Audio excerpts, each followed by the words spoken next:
감성경제방송 돈다방 미쓰리 8월 19일 금요일 방송 시작하겠습니다. 비가 내리는 금요일 돈다방 미쓰리는 한 주를 마무리한다는 의미로 금요일 주식시장이 끝난 다음에 방송을 시작하고 있습니다. 잠시 전에 끝난 8월 19일 금요일 대한민국 주식시장은 코스피가 15포인트, 코스닥이 11포인트 하락 마감했습니다. 8월 18일 목요일 뉴욕 증시가 소폭 상승 마감했음에도 불구하고 대한민국 주식시장이 하락한 이유는 4가지 정도의 이유로 압축할 수 있을 것 같은데요. 첫 번째는 환율 때문이고, 두 번째는 기관의 동반 매도, 세 번째는 나스닥의 선물 하락, 그리고 네 번째는 금요일이기 때문이다. 이렇게 4가지 이유로 정리할 수 있을 것 같습니다. 그런데 전문가들은 8월 19일 금요일 대한민국 주식시장이 하락한 이유를 연준의 매파 발언으로 인해 환율이 치솟고 그 치솟은 환율 때문에 다시 코스피 2500포인트를 내주었다라고 합니다. 정말일까요? 자, 돈다방 미쓰리는 한 걸음만 옆으로 이동해서 보이지 않던 무지개를 혹시 찾을 수 있지 않을까 하는 방송입니다. 한 가지 이슈를 가지고 좀 다른 각도에서 보고자 하는 방송인데요. 정말 8월 19일 금요일 뉴욕 증시가 전문가들이 얘기하는 이유 때문인지 아니면 다른 이유가 있는지 한번 다양한 생각을 여러분들과 나눠볼까 합니다. 자, 8월 18일 목요일 뉴욕 증시는요. 소폭 상승 마감했습니다. 다우지수가 0.06, S&P 500이 0.23, 나스닥이 0.21% 상승했습니다. 저는 요즘에 굉장히 혼란스럽습니다. 제가 얼마 전에 방송에서 미쓰리는 2개의 시간을 가지고 있는 것 같습니다. 라고 말씀을 드렸는데요. 시간이 흐르는 것에 대한 속도감에 대한 혼란스러움도 있고, 그리고 저는 분명히 2022년을 살고 있는데 지금 대한민국 대통령이라고 하는 자가 내놓는 어떤 정책이라든가 발언이라든가 이런 것들을 보면서 과연 이게 지금 2022년이 맞는가 하는 생각도 들고, 그렇게 복잡한 머릿속을 가지고 주식시장을 분석하다 보니까 왠지 주식시장도 혼란스럽게 느껴집니다. 물론 주식시장은요, 항상 혼란스럽습니다. 왜냐하면 이 주식이라는 녀석은 모든 거를 다 담거든요. 정치, 경제, 외교, 사회, 문화까지. 그리고 그런 이슈들에다가 인간이 돈을 벌고 싶어하는 그 욕망까지 MSG로 포함이 되다 보니까 항상 이 이슈가 맞을까? 이 재료가 통할까? 정말 그렇게 될까? 안 될까? 내가 생각하고 있는 게 맞는 걸까? 이런 혼란스러움을 가지고 주식시장을 분석하고 그리고 예측하게 됩니다. 그런데 요즘에는요, 사실 굉장히 주식시장을 예측하기가 어렵습니다. 그게 제가 가만히 앉아서 생각하면서 진짜 주식시장이 혼란스러워서 혼란스럽다고 하는 건가? 아니면 이 다른 것 때문에 혼란스러워서 주식시장이 혼란스러워 보이는 걸까까지 고민을 하고 있는데, 어쨌든 지금 주식시장도 살짝 좀 혼란스러움을 느끼고 있는 것 같습니다. 자, 오늘 기준으로 9월달 FOMC 회의 32일 남았습니다. 이제 여러분 토요일 그리고 일요일이 지나면 드디어 이제 30일 안으로 들어오게 됩니다. 지금 현재 8월 18일 목요일 기준으로 9월달 FOMC 회의에서 50bp 금리 인상 가능성 59.5%입니다. 그리고 75bp 금리 인상 가능성 40.5%입니다. 뭐 1% 금리 인상이라는 둥 아니면 뭐 25bp 금리 인상 이런 건 아예 그냥 생각하지도 않고, 자, 50이야, 75야. 그런데 50bp 금리 인상 가능성이 전일에는 60이었는데 그 다음 날은 59.5, 거의 변동이 없죠. 그리고 75bp 금리 인상할까? 이 부분에 있어서도 전일에는 40%였는데 그 다음 날은 40.5%. 즉 50bp와 75bp 이 두 가지의 경우의 수를 두고 두 개 다 어느 한쪽으로 기울어지지 않고 비등비등한 지금 힘겨루기를 하고 있고, 그리고 시간이 지나가고 있음에도 불구하고 그 변동성도 그렇게 크지 않습니다. 자, 목요일 뉴욕 증시에서 연준 위원들의 발언들을 짚어보면 대한민국 증권 전문가들은 연준의 매파 발언 때문에 환율이 치솟았다라고 했죠. 정말 매파 발언이 나왔는지 꼼꼼히 챙겨보도록 하겠습니다. 이날 4명의 연방은행 총재의 발언들이 있었는데요. 세인트루이스 연방은행 총재는 9월에도 75bp 금리 인상을 지지한다라고 했습니다. 그리고 미니애폴리스 연방은행 총재도 연말까지 기준금리 3.9% 돼야 된다라고 했습니다. 연말까지 3.9%를 어떻게 만들지라고 계산을 해보면 최소 9월 달에 75bp 금리 인상을 할 수밖에 없는 그 상황이거든요. 자, 반면에 샌프란시스코 연방은행 총재는 연말까지 3.9%를 살짝 윗도는 수준까지 금리 인상하면 좋겠다라고 했습니다. 그러면 샌프란시스코 연방은행 총재의 세법에 따르면 가능한 한 9월 달에 50bp도 할 수 있을 가능성을 열어뒀습니다. 그리고 캔자스시티 연방은행 총재도 인플레이션은 우려되나 얼마나 빨리 금리 인상을 하는가에 대해서는 계속 토론할 것이다라고 얘기하면서 인플레이션은 걱정되지만 금리 인상의 횟수라든가 아니면은 강도에 대해서는 논의하겠다라고 얘기를 한 거죠. 자, 그러면 냉정하게 8월 18일 뉴욕 주식시장에서 4명의 연준 의원들, 그러니까 4명의 연방은행 총재가 발언을 했는데 2명은 75bp 금리 인상을 지지했고 2명은 75bp 금리 인상으로 딱 얘기하지 않았고 그냥 토론에 대한 가능성, 그러니까 변동에 대한 가능성을 열어놨습니다. 이 4명의 발언 때문에 환율이 치솟았을까요? 여러분, 제가 8월달 증시는 전강 후약입니다 라고 말씀을 드리고 있고요. 미쓰리가 그렇게 주장하는 이유는 9월달 FOMC 회의가 한참 남았기 때문이다 라고 말씀을 드렸잖아요. 여러분, 지난주에 연준 의원들의 발언들을 보면 엄청나게 강력한 발언들이 나왔었습니다. 그런데도 뉴욕 증시는 올랐죠. 그리고 8월 18일 목요일 뉴욕 주식시장에서 연준 의원들의 이런 발언에도 불구하고 뉴욕 증시는 상승했습니다. 그런데 대한민국 주식시장이 하락하니까 연준 의원들이 매파적인 발언을 해서 환율이 올라서 그래서 대한민국 증시가 빠졌다라는 거죠. 연준 의원들의 매파적 발언 때문이라면 뉴욕 증시도 하락해야 하는 게 맞죠. 즉 그 얘기는 지금 연준 의원들의 매파 발언, 비둘기파 발언 이런 것들이 시장에 영향을 주지 않습니다. 이유는 뭐예요? 아직 9월달 FOMC 회의가 여유 있게 남았습니다. 그런데 아마 이제 다음 주 중반 정도부터는 굉장히 이 시황이 타이트하다 그럴까요? 좀 긴박하다고 할까요? 아니면 좀 예민해진다고 할까요? 약간 그런 움직임을 보일 겁니다. 즉 그 얘기는 이제 9월달 FOMC 회의가 D-Day 30일 안으로 들어오게 되고요.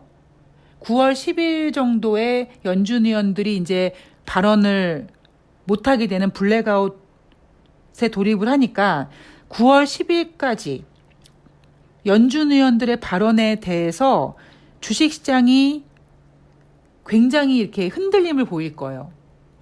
그들의 발언이 주식시장을 흔들 수 있을 거라는 겁니다. 그런데 아직까지는 아니에요. 일단 아직까지는 D-Day 30일 밖에 있고요. 여러분 당장 8월 18일 목요일 미국의 금리 선물 시장에서 50bp, 75bp 금리 인상 비등비등하다니까요. 변동성도 없고. 자, 이날 발표된 경제 지표를 보면은요. 주간 신규 실업수당 청구 건수가 전주 대비 2,000명 감소해서 25만 명이라고 합니다. 그렇다면 전주에는 25만 2천 명이었단 얘기네요.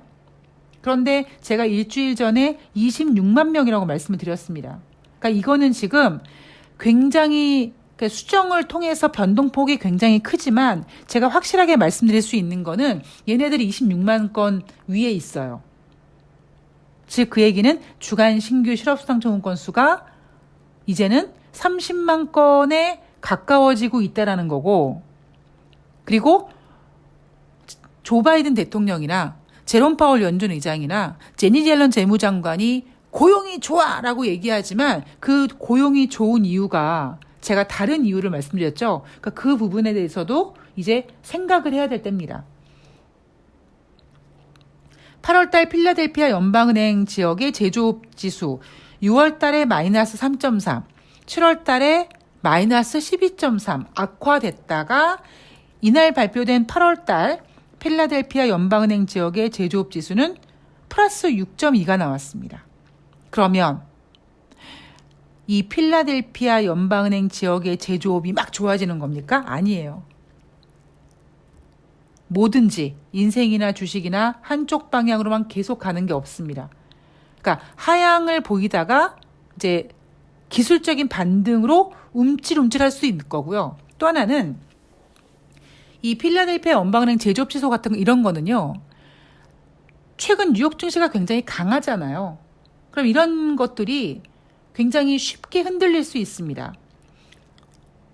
이날 발표된 필라델피아 연방은행 지역의 제조업 지수는 잘 나왔지만 며칠 전에 발표된 엠파이어 스테이트 제조업 지수는 마이너스 50이 넘게 나왔습니다.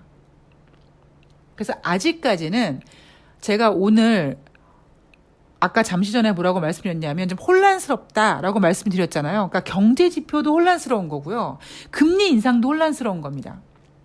경제 지표도 부진한 건 부진한데 부진하다가 막 잘 나오는 것들도 있고, 그리고 금리 인상은 하긴 할 것 같은데 이게 50이야 75야 이것도 막 혼란스러운 거고, 여러 가지가 지금 아직까지 뭔가 앞으로 남아있는 2022년 12월까지의 그 증시 방향성에 대해서 방향을 못 잡고 있는 것 같아요. 근데 이제 아마 다음 주 중순부터는 잡게 될 겁니다. 자, 7월달 경기 선행지수 전월 대비 0.4% 감소했고요. 이 경기 선행지수는 지금 5개월 연속 하락을 보이고 있습니다. 자, 이게 이날 발표된 경제 지표입니다. 자, 그렇다면 다시 정리를 해보면 8월 18일 뉴욕 증시는 소폭 상승했습니다. 그렇다면 우리는 왜 뉴욕 증시가 상승했는지에 대한 이유부터 알아야겠죠? 여러분, 뉴욕 증시는 왜 상승했습니까? 첫 번째, 9월달 FOMC 회의가 아직 여유롭게 남았다. 두 번째, 미국은 쓸 카드가 많다. 아무리 그 외적인 곳에서 힘들다, 죽겠다, 어렵다, 뭐 침체된다 얘기가 나와도 미국은 지금 중간 선거를 앞둔 조 바이든 행정부의 어떤 정치적인 입김이 반영이 되다 보니까 쉽게 무너지지 않고 웬만하면 잘 견디고 있습니다. 과연 저게 언제까지 잘 버틸지는 우리가 조금 더 이제 지켜봐야겠지만, 그게 제가 최근 들어서 이번 주에 와서 자주 말씀드리는 게 뭐냐면, 형님이라고 생각하는 뉴욕 증시가 올라가니까 대한민국 증시도 어느 정도까지 형님 가치가 이렇게 동생이야 그러고 따라가긴 하지만 이게 주제 파악을 하게 될 때가 된다고 하잖아요. 미국은 선진국이고 쓸카드가 많고 대한민국은 신흥국이고 지금 여러 가지 리스크에 노출되어 있다 보니까 어느 순간부터 뉴욕 증시와 대한민국 증시가 차별화되는 모습이 나타날 것이다 라고 말씀을 드렸죠. 아마 오늘 금요일 대한민국 주식시장이 아마 그런 모습을 극단적으로 보게 된 게 아닌가 싶습니다. 그리고 제가 아까 금요일 우리나라 증시가 하락한 이유가 4가지다. 첫 번째는 환율 때문이고, 뭐 두 번째는 기관 매도, 세 번째는 나스닥 선물의 하락, 그리고 네 번째는 금요일이 때문이다. 이거 4가지 이유를 말씀드렸는데요. 사실 제일 얄미운 게 외인도 외인이지만 기관들의 동반 매물이죠. 동반 매도죠. 그러니까 기관들의 동반 매도 때문에 이 투심이 굉장히 약화됩니다. 자, 어쨌든 지금 대한민국 주식시장은 하락했습니다. 그러면 다시 원래로 돌아가서 뉴욕 증시가 상승한 이유는 그냥 9월달 FOMC가 아직까지 여유롭게 남아서, 그리고 연준 위원들 4명이 발언했는데 2명은 75bp요. 2명은 아직까지 뭐 어떻게 될지 모른다라고 애매모호하게 얘기했고, 설령 9월달에 75bp 금리 인상을 한다고 해도 시장은 이렇게 해석하겠죠. 75bp 금리 인상 할 줄 알고 있었어. 이미 알고 있는 악재는 더 이상 악재가 아니야. 이렇게 해석할 수 있을 겁니다.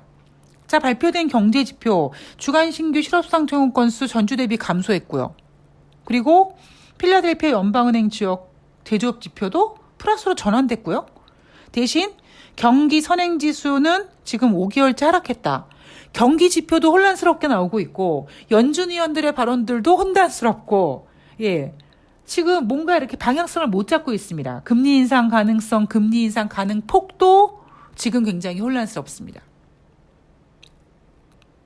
그런데 환율이 올랐습니다. 왜일까요? 자, 이날 노무라와 골드만삭스가 올해 중국의 경제 성장률을 추가로 하향 조정했습니다.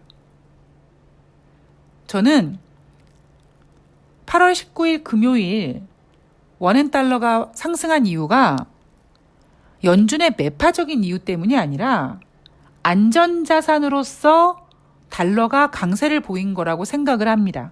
특히 왜 안전을 찾게 되느냐, 즉 그 얘기는 왜 지금 불안하냐, 누가 불안하냐라고 했을 때 중국이 불안하다는 거잖아요.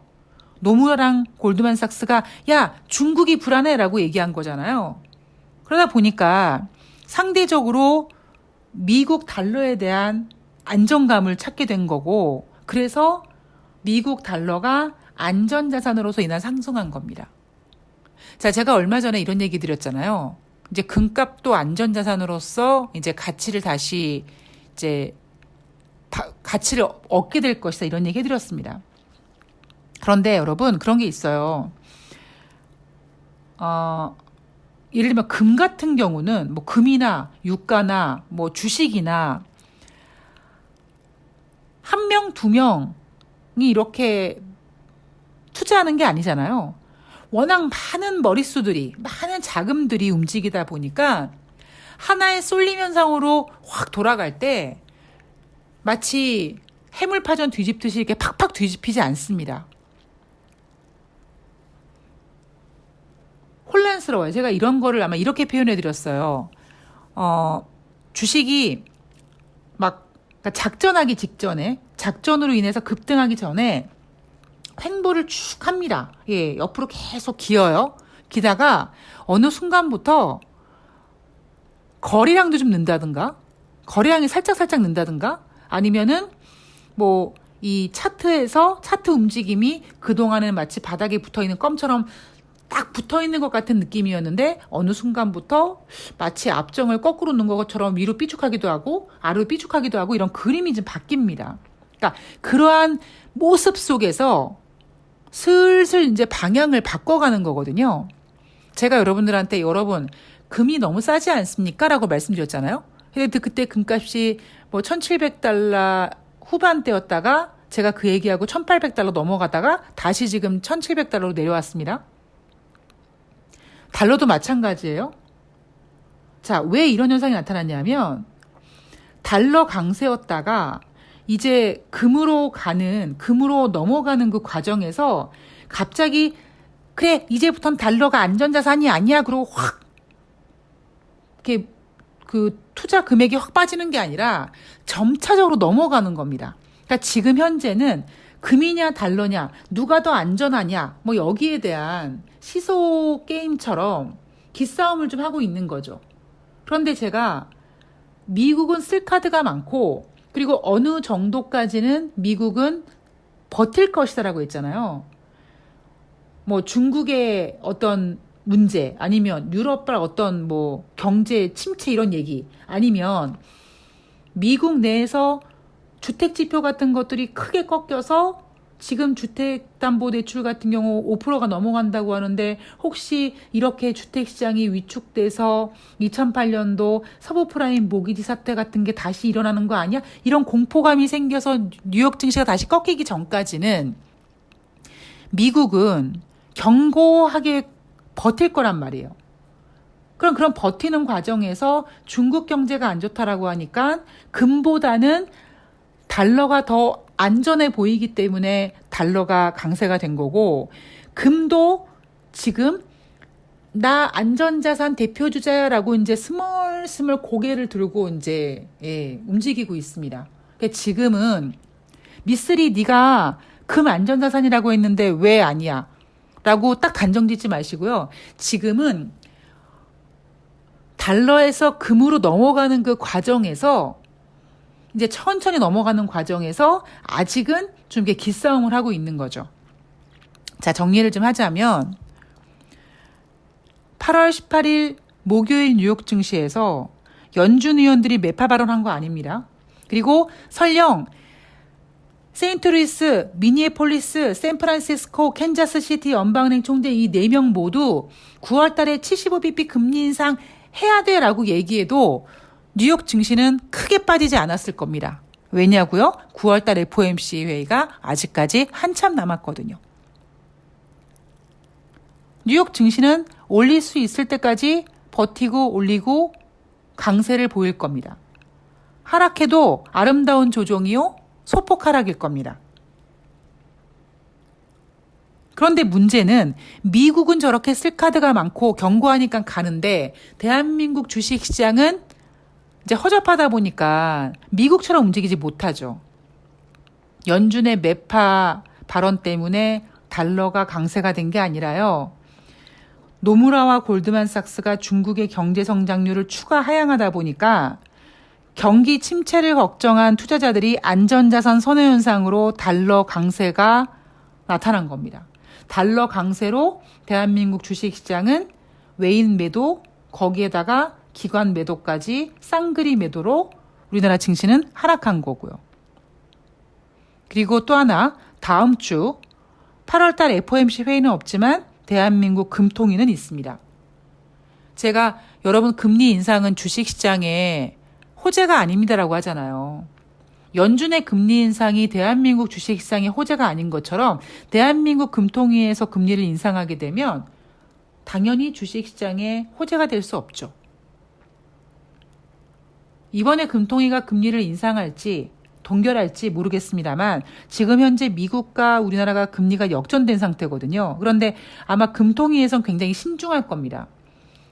미국과 지금 우리나라가 금리가 역전되어 있는 상태인데 그렇게 크게 자본 유출이 눈에 띄지 않고 있거든요. 이런 상태에서 만약에 금통위가 금리를 인상했을 때 대한민국의 부채 문제가 부각이 될 수 있기 때문에 연준은 굉장히 머리가 아플 겁니다. 인상을 안 할 수도 없고 할 수도 없고 이런 상황이고 그게 이제 다음 주에 예정되어 있고요. 여기에다가 이제 다음 주로 넘어가면 미국조차도 이제 9월달 FOMC 회의가 D-Day 30일 안으로 들어옵니다. 제가 여러분 8월달 지금까지 내내 뭐라고 말씀드리고 있냐면 7월달에 FOMC 끝난 다음부터 제가 지금까지 여러분 9월달 D-Day 며칠 남았어요. 한참 남았어요. 뭐 저 지평선에서 정수리가 보이는데 이런 얘기 계속해드리고 있잖아요. 그 얘기가 뭡니까? 뉴욕 증시가 상승할 수 있는 이유가 금리 결정에 대해서 그 부담감을 지금 내려놓고 중간 선거를 앞두고 여러 정책이라든가 뭐 이런 경제지표, 그 경제지표 중에서 뭐 고용지표라든가 이런 것들 보고 지금 올라갈 수 있을 만큼 올려놓으려고 지금 올라가고 있는 거거든요. 그래서 아마 다음 주부터는요. 그러니까 오늘 지금 현재 나스닥 선물지수가 하락하고 있는데 오늘 밤에 뉴욕 증시가 어떤 모습으로 시작을 하고 어떻게 마감을 할지 모르겠습니다만 다음 주 한 중반부터 이제 뉴욕 증시나 대한민국이나 시황에 대해서 굉장히 예민해질 겁니다. 연준 의원들의 발언 때문에 시황이 흔들릴 거고요. 그 투심이 굉장히 얇아질 겁니다. 예. 마치 땅을 걷고 있는 그런 게 아니라 구름이 유리 구름다리를 걷는 것처럼 아슬아슬하게 조심조심하면서 굉장히 예민해질 겁니다. 그래서 다음 주부터는 오히려 뉴욕 증시나 대한민국 주식시장이 2,500포인트 올라가면서 보였던 그러한 이 지수가 상승하다 보니까 나타나는 그런 움직임이 아니라 이제는 또 그동안 쉬고 있었던 그런 개별주들, 그런 종목들이 다시 이제 움직일 가능성이 높고요. 특히 테마주들. 제가 오늘 금요일 사실 방송을 좀 늦게 녹음하게 된 게 하루 종일 종목들을 지켜봤는데, 개별 종목도 움직임이 굉장히, 아주, 뭐라 그럴까요? 폭풍 전야는 굉장히 안 좋은 얘기잖아요. 그러니까 폭풍 전야가 아니라 뭔가 이렇게 그러니까 오픈하기 전에 이렇게 움츠리는 듯한, 개구리가 뛰어가기 전에 몸을 움츠리는 듯한 그런 움직임이 굉장히 많이 나타났습니다. 그래서 아마 다음 주부터는 개별주들의 움직임이 굉장히 화려하게 전개가 되지 않을까라는 생각을 하고 있습니다. 자, 오늘 왜 8월 19일 금요일 대한민국 증시가 하락했는지, 왜 환율이 올라갔는지, 여러분들이 전문가들이 매파 발언 때문에 달러가 강세라고 하는데, 달러가 안전자산으로서 올랐구나라는 부분도 하나 챙기시고, 오늘 하루를 마무리 잘 하셨으면 좋겠습니다. 자, 한 주 동안 고생 많이 하셨고요. 제가 이제 카메라도 세팅하고, 마이크도 세팅하고, 지금 이제 방송 준비가 끝났는데, 첫 방송을 글쎄 뭘로 할까요? 계속 고민을 하고 있는데, 제가 갑자기, 토요일은 아닐 수 있는 것 같은데, 혹시 토요일일지 모르겠고, 제가 하고 싶을 때 할 겁니다. 그래서 토요일이든 일요일이든, 하여튼 뭐 라이브를 하던 아니면 영상을 올리던 하여튼 뭔가 하나 테스트로 올려볼 테니까 여러분들께서도 좋은 의견 있으시면 올려주시고요. 여러분들이 항상 열심히 댓글 달아주시고 그리고 좋아요 눌러주시고 응원해 주셔서 감사합니다. 아마 그런 게 있어요. 주식시장이 좋으면 돈다방 미스리 청취율이 확 떨어집니다. 근데 한편으로는요. 굉장히 섭섭하면서도 한편으로는 주식시장이 하락하면 또 굉장히 돈다방 미술의 집중이 도가 높아져요. 청취율이라든가 다운로드 수가 굉장히 또 높아집니다. 어려울 때마다 찾는 돈다방 미스리가 된 것 같은 생각이 드는데 뭐 어쨌든 어려울 때 힘이 되는 방송이 될 수 있도록 더욱더 노력을 하겠습니다. 저는 다음 방송에서 뵙도록 하고요. 여러분 오늘 비가 와서 빗길 조심하시면서 퇴근하시고요. 행복한 주말 보내십시오. 고맙습니다.